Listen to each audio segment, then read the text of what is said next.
শুৱালকুছিৰ Angeles English স্কুলত মানসিক নিৰ্যাতনৰ বলি শিক্ষয়িত্ৰী। বিদ্যালয়তে মূৰ্ছা গ'ল শিক্ষয়িত্ৰী গীতাঞ্জলি কলিতা। শুৱালকুছিৰ গ্ৰাম্য চিকিৎসালয়ত চিকিৎসাধীন শিক্ষয়িত্ৰীগৰাকী।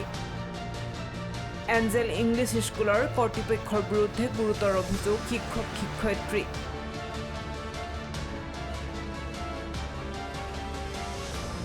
সামান্য কথাতে প্ৰায় শিক্ষক-শিক্ষয়িত্ৰীসকলক পৰিচালনা সমিতিৰ গালি-গালাজৰ সন্মুখীন হৈ অৱশেষত এগৰাকী শিক্ষয়িত্ৰী মূৰ্ছা যোৱাৰ দৰে ঘটনা সংঘটিত হ'ল শুৱালকুছিত।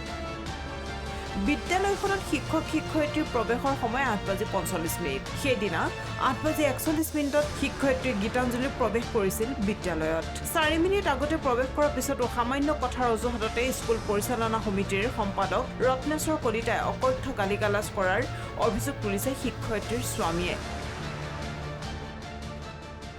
আজি বস্তুটো হৈছে মইতো অফিচত আছিলোঁ, মই আহিছোঁই মাত্ৰ। মোক ফোন কৰি কৈছে যে মোক আজিৰ পৰা আহিব দিয়া নাই, অহাকালিৰ পৰা স্কুলৰ পৰা।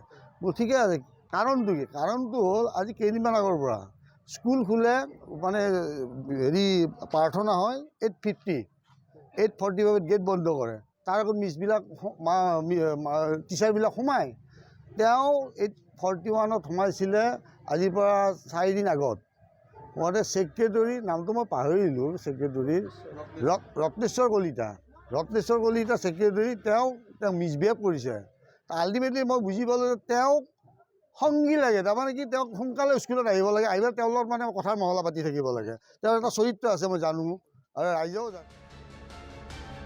কেৱল গালি-গালাজেই নহয়, শিক্ষয়িত্ৰীগৰাকীক বিদ্যালয়লৈ আহিবলৈ বাধা প্ৰদান সম্পাদক ৰত্নেশ্বৰ কলিতাৰ। পৰিচালনা সমিতিৰ মানসিক নিৰ্যাতনৰ বলি হৈ থকা এইগৰাকী শিক্ষয়িত্ৰীয়ে অৱশেষত এনেধৰণৰ পৰিস্থিতি সহ্য কৰিব নোৱাৰি বিদ্যালয়তে মূৰ্ছা গৈ ঢলি পৰে। লগে লগে শিক্ষয়িত্ৰীগৰাকীক সহকৰ্মীসকলে মহাত্মা গান্ধী 30খন বিচনাযুক্ত চিকিৎসালয়ত ভৰ্তি কৰায়। বিদ্যালয়ত বাধা মানা কৰিছিল। হয়। কিহৰ কাৰণে কৰিলে? সেইটো বিশেষ মই নাজানিম, তেওঁলোকৰ পৰা সুধিলে বেছি ভালকৈ গম পাব।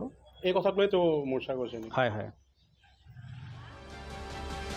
উল্লেখ্য যে কাঠফুলাৰ দৰে গঢ়ি উঠা একাংশ ব্যক্তিগত খণ্ডৰ বিদ্যালয়ত বিভিন্ন ধৰণৰ ঘটনা সংঘটিত হৈ আহিছে যদিও বিদ্যালয়সমূহক নাকি লগাবলৈ কোনো ধৰণৰ ব্যৱস্থা গ্ৰহণ নকৰাত এনেধৰণৰ ঘটনা সংঘটিত হ'বলৈ পাৰিছে বুলি দাবী তুলিছে এতিয়া সচেতন লোকে।